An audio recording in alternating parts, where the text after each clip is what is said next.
இன்னைக்கு நான் கார்ப்பரேட்டுக்கு எதிரான ஒரு தகவல் பதிவு பண்ண போறேன். முதல்ல கார்ப்பரேட்னா யாரு? நம்ம ஊர்ல ரோட்டோரத்துல பாய் விரிச்சு போட்டு, சாக்கு விரிச்சு போட்டு வியாபாரம் பண்ற ஒருத்தரு, தள்ளு வண்டியில 5000 முதலீடு போட்டு கடை போடுறது பேரு கார்ப்பரேட் கிடையாது.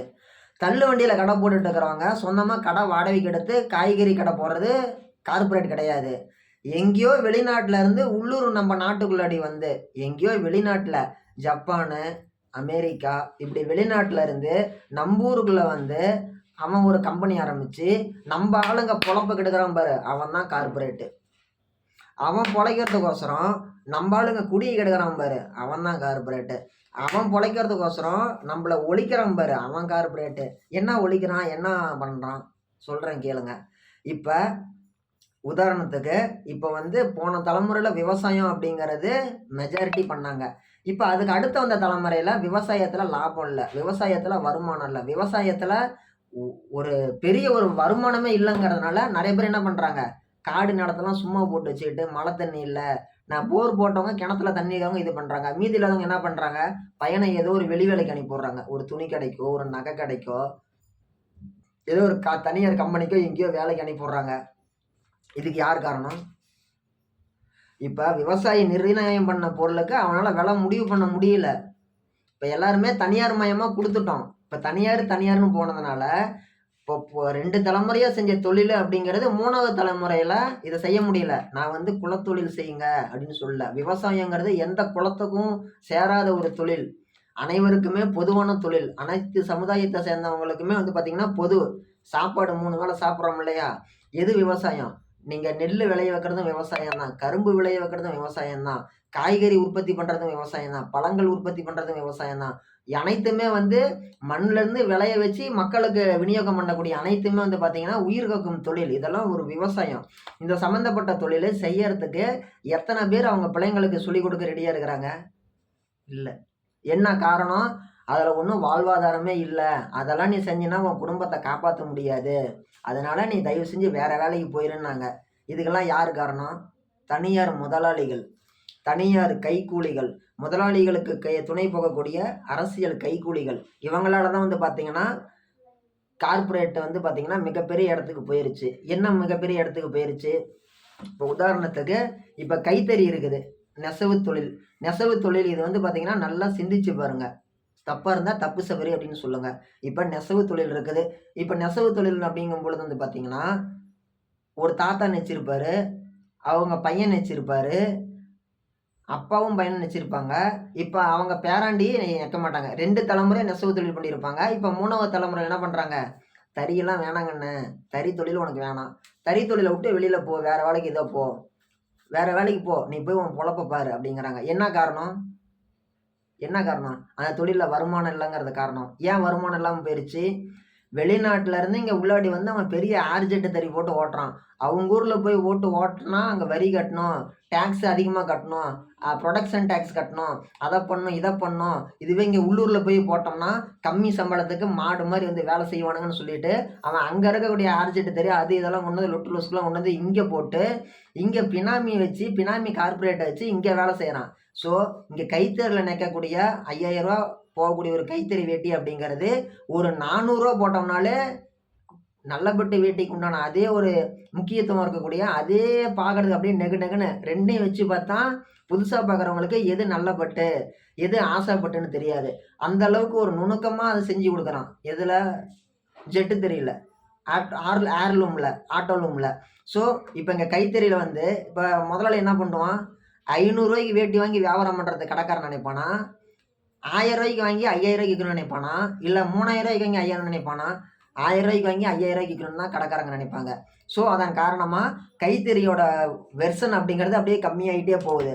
இன்னொரு 20 வருஷம் போயிடுச்சுன்னா கைத்தறி நெக்கிறதுக்கு ஆள் இருக்காது. ஸோ நெசவு தொழில் செஞ்ச ஒரு கடைசி தலைமுறை அப்படிங்கிறது நம்மளுடைய அப்பா அம்மார்கள் அவங்களோட முடிஞ்சு போயிடும். அதுக்கு அடுத்த தலைமுறை கைத்தறி நெய்ய இல்லை. என்ன காரணம்? இந்த தொழிலையே முடிச்சு விட்டாங்க, ஒழிச்சு விட்டாங்க. என்ன காரணம்? முதலாளிகளுடைய லாபத்திற்கோசரம், முதலாளிகளுடைய ப்ரொடக்ஷனுக்கோசரம். ஸோ இப்போ ஒரு ஒரு தொழிலே ஒழிச்சோம் பாருங்க. இப்போ குடும்பம் அதெல்லாம் சொல்ல, ஒரு தொழில் பாரம்பரியமா இருந்துட்டு வந்த ஒரு தொழில், அந்த தொழிலே ஒழிச்சான் பாருங்க, அவன் கார்பரேட்டு. அவனுக்கு துணை போனான் பாருங்க கைக்கூலி அரசியல்வாதி, அவன் கார்பரேட்டு. அவங்களாம் கார்ப்பரேட் கைக்கூலிகள். இப்போ வந்து அது மட்டும் கிடையாது. அனைத்து தொழில்லையுமே வந்து பார்த்தீங்கன்னா, நவீனமயமாதல்னு சொல்லிட்டு, கஷ்டப்படுறவனுக்கு அதில ஒண்ணும் கிடையாது. கஷ்டப்படுறவனுக்கு ஒண்ணும் கிடையாது. அத கைமாத்தி விடுற புரோக்கருக்கும், இடைத்தரகரு, அது மட்டும் இல்லாம, யார் யாரெல்லாம் எடுத்து என்ஜாய் பண்ண முடியுமோ எடுத்து என்ஜாய் பண்றாங்க பணத்த. கஷ்டப்படுறவனுக்கு அதில ஒண்ணுமே கிடையாது.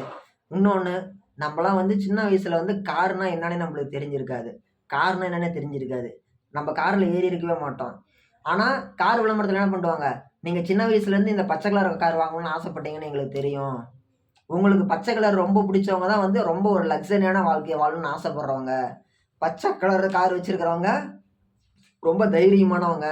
அவங்களுடைய சிந்தனை எப்பவுமே ரொம்ப அட்வான்ஸா இருக்கும்னு சொல்லிட்டு, உளவியல் ரீதியா, சைக்காலஜிக்கலா நம்மள கேன்வாஸ் பண்ணி, நம்மளுக்கே தெரியாம அவன் நம்ம தலையில கார கட்டிருவான். கார வித்துருவான். நம்ம எப்படி வாழணும் அப்படிங்கிறது இன்னொருத்தன் முடிவு பண்றான். கார்ப்பரேட். நாம நினைச்சிட்டு இருக்கிறோம். நம்மளுக்கு பிடிச்ச மாரி தான் வாழ்ந்துட்டு இருக்கிறோம். நம்மளுக்கு தகுந்த மாரி தான் இருக்கிறோம். நம்ம வாழ்க்கை. பார்க்கக்கூடிய சினிமால இருந்து எல்லாத்துலயுமே அதான் காட்டுறாங்க. என்ன காட்டுறாங்க? உங்க வாழ்க்கை உங்களுக்கோசரம் வாழுங்க. உங்க வாழ்க்கை உங்களுக்கோசரம் வாழுங்கன்ட்டு. இங்க நம்ம நம்மளுக்கோசரம் வாழல. அவன் சொல்ற மாரி தான் வாழ்ந்துட்டு இருக்கிறோம். இன்னொருத்தனுக்கு கீழ கைய கட்டிட்டு தான் நம்ம வாழ்ந்துட்டு இருக்கிறோம். இன்னொருத்தனுக்கு கீழ தலைய குனிஞ்சுட்டு தான் வாழ்ந்துட்டு இருக்கிறோம். மறுக்க முடியுமா உங்களால? முடியாது. யாருமே மறுக்க முடியாது. யாருமே இதுக்கு எதிர்ப்பு தெரிவிக்க முடியாது. இன்னொருத்தன் முடிவு பண்ணதுக்கு கீழ தான் நம்ம வாழ்ந்துட்டு இருக்கிறோம். நம்ம பணமா இருந்தாலும், மேல ஒருத்தன் முடிவு பண்ணதுக்கு கீழ தான் நம்ம வாழ்ந்துட்டு இருக்கிறோம். சிந்திச்சு பாருங்க. இப்ப ஃபோனுக்கு நாமலாம் சின்ன பிள்ளைங்களா இருக்கும்போது, ஒரு கார்டு இருக்கும். அந்த கார்டு இப்படி உரைஞ்சோம்னா, ஃபோனுக்கு ரீசார்ஜ் பண்ணலாம். Prepaid card. ரூ. 10 வாங்கி ரீசார்ஜ் நம்பரு நாமளே அந்த நம்பர் கோடு போட்டு ரீசார்ஜ் பண்ணோம்னா, ரூ. 10 வாங்கி ரூ. 10 குடுத்து வாங்கி போட்டோம் அப்படின்னா, ரூ. 7 ரூ. 6 இந்த மாரி ஏறும். நம்ம மிஸ்டு கால் குடுத்து மட்டும் சின்ன பிள்ளைங்களா இருக்கும்போது பேசிக்கிட்டு இருந்தோம். அது வந்து பார்த்தீங்கன்னா, 1 வருஷம், 2 வருஷம்னாலும் அந்த நம்பர் நம்மகிட்டயே தான் இருக்கும். இப்ப ரீசார்ஜ் முடிஞ்சு போய் 2 நாள் ஆகி போயிருச்சுன்னா, வேற ஒருத்தர் நம்மளுக்கு ஃபோன் பண்ணாங்கன்னா என்ன வருது? நீங்கள் தொடர்பு கொள்ளும் என்னுடைய எண்ணிக்கையில அந்த நெட்வொர்க் அப்படிங்கிறது தடை செய்யப்பட்டுள்ளது அப்படிங்கிறாங்க. நம்மகிட்ட என்னன்றாங்க, திடீர்னு கம்பெனிக்காரங்க கம்ப்யூட்டர்கள் ஃபோன் பண்ணி, தடையில்லா சேவைகளை தொடர உடனடியாக ரீசார்ஜ் செய்யவும். இல்லையெனில் உங்கள் எண் பறிபோய்விடும் அப்படிங்கிறாங்க. 1 மாசம் ரீசார்ஜ் பண்ணாங்கன்னா, 30 நாள் ரீசார்ஜ் பண்ணா 12 மாசம் தான் ரீசார்ஜ் பண்ணுவாங்க. அதுவே 28 நாள் ரீசார்ஜ் பண்ணாங்கன்னா, 13 மாசம் ரீசார்ஜ் பண்ணுவாங்க. ஸோ, ஒரு நபர்ட்ட வந்து பார்த்தீங்கன்னா, கம்மியா ஒரு ரூ. 300 ரீசார்ஜ் பண்ணுவாங்க அப்படின்ற கணக்கு. இப்ப ஒரு ஜியோ சிம்னா எத்தன கோடி பேர் யூஸ் பண்றாங்க? அத்தன கோடி பேருக்கும் ஒரு ரூ. 300னா எங்க போகுது கணக்கு? ஒரு ஏர்டெல் சிம்னா கம்மியா ரூ. 200 போடுறாங்கன்னா, 10 கோடி பேருக்கு ரூ. 200 போட்டீங்கன்னா, அதோட வேல்யூவேஷன் எங்க போகுது? நம்மகிட்ட அவன் 1 மாசம் திருடுற காச வச்சு என்ன பண்ணுவான்? அவன்கிட்ட வேலை செய்ற ஆளுங்க, இன்னும் இப்ப புதுசா 10 டவர் கம்பம், அரசியல் கைக்கூலிகளுக்கு செலவு காசு, அரசியல் கட்சிகளுக்கு ஃபண்டு, இப்படி எவ்வளோ விஷயம் பண்ணிட்டே போவாங்க. நாம நினைச்சுட்டு இருக்கிறோம். நம்ம வந்து நம்ம வாழ்க்கைய நம்மளுக்கோசரம் வாழ்றோன்ட்டு. இல்ல. அப்படி நம்மள நம்ப வச்சிருக்கிறாங்க. நாம இன்னைக்கு போனோம் அப்படின்னா, ஸ்கூலுக்கு போட்டு போற யூனிஃபார்ம் என்ன போட்டு போகணும்னு இவங்க தான் டிசைட் பண்ணுவாங்க. ஆஃபீஸ்க்கு போறோம்னா, இந்த மாரி தான் வரணும்னு இன்னொருத்தர் தான் டிசைட் பண்ணுவாங்க. இந்த மாரி அது மட்டும் கிடையாது. அது வந்து பணி நிமித்தமா போறோம். அதுல வந்து ஐடி கார்டு போணும். இத ஃபாலோ பண்ண வேண்டியது ஃபாலோ பண்ணி தான் ஆகணும். அத தாண்டி நம்மளுடைய பர்சனல் வாழ்க்கையிலேயே இத தான் ஃபாலோ பண்ணணும்னா, இதான் ஃபாலோ பண்ணணும். மெடிக்கல் மாஃபியா ஓகேங்களா? நாம இன்னைக்கு வந்து இந்த ஃபுட்டு சாப்பிடணும், இந்த டேப்லெட் சாப்பிடணும், சாவர வரைக்கும் சாப்பிட்டுட்டே இருக்கணும். நோயாளி என்ன பண்ணக்கூடாது? மருந்து சாப்பிட்டு செத்து போயிட்டான்னா அவனுக்கு வருமானம் கிடையாது. மருந்து யாரு வைக்கிறது? அதே மாரி மருந்து சாப்பிட்டு அவன் குணமாயிட்டானா யாரும் வாங்க மாட்டாங்க மாத்திரை மருந்தெல்லாம். ஸோ, அவன் சாவர வரைக்கும் மருந்து முழுங்கிட்டே இருக்கணும். இவங்களுக்கு பணம் வந்துகிட்டே இருக்கணும். பால் கறக்கிற மாரி இவங்களுக்கு பணம் வந்துகிட்டே இருக்கணும். மரத்துலேருந்து இலை கொட்டுற மாரி இவங்களுக்கு பணம் வந்துகிட்டே இருக்கணும். இந்த மாரி தான் வந்து பார்த்தீங்கன்னா, கார்ப்பரேட்டு. நம்பூருக்குள்ள இருந்து கஷ்டப்பட்டு கொஞ்சம் கொஞ்சமா முதலாளி ஆகுற ஆளு கார்ப்பரேட் கிடையாது. வெளிநாட்டுல இருந்து அங்க வரி கட்டினா நெறைய கட்டணும் அப்படின்னு சொல்லி இங்க நம்பூர்ல வந்து ஒரு பட்டறைய போட்டு, ஒரு கம்பெனிய போட்டு, நம்ப ஆளுங்களுக்கு கம்மி சம்பளம் குடுத்துட்டு, அடிமை மாரி வேலை வாங்கிட்டு 15 மணி நேரம், 16 மணி நேரம் வேலை வாங்கிட்டு, நம்பளுடைய தாத்தா, அப்பா செஞ்ச தொழில்லாம் ஃபுல்லா நாம அந்த தொழில் செய்யணும், செஞ்சே தான் ஆகணும்னு நான் சொல்லல. நம்ம அப்பா, தாத்தா செஞ்ச தொழில் அடுத்த தலைமுறைக்கு செய்யறதுக்கு ஆள் இல்ல. அந்த மாரி அந்த தொழிலையே ஒழிச்சுப்புட்டான் மனுஷன். கார்ப்பரேட்காரன்.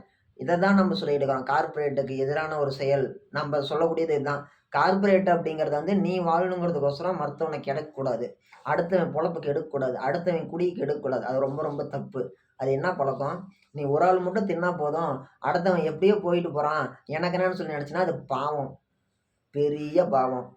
சம்பாரிக்கிற காசு திங்கிறதுக்கு ஆள் இருக்காது. சம்பாரிக்கிற காசு ஏமாத்தி சம்பாரிச்சா, அந்த காசு ஏமாத்தி சம்பாரிக்கிறவனுக்கே அது ஆவாது. எந்த பயனும் இல்ல. அப்படியே எப்படி வந்துச்சுன்னு தெரியாது. எப்படி போணுச்சுன்னு தெரியாது.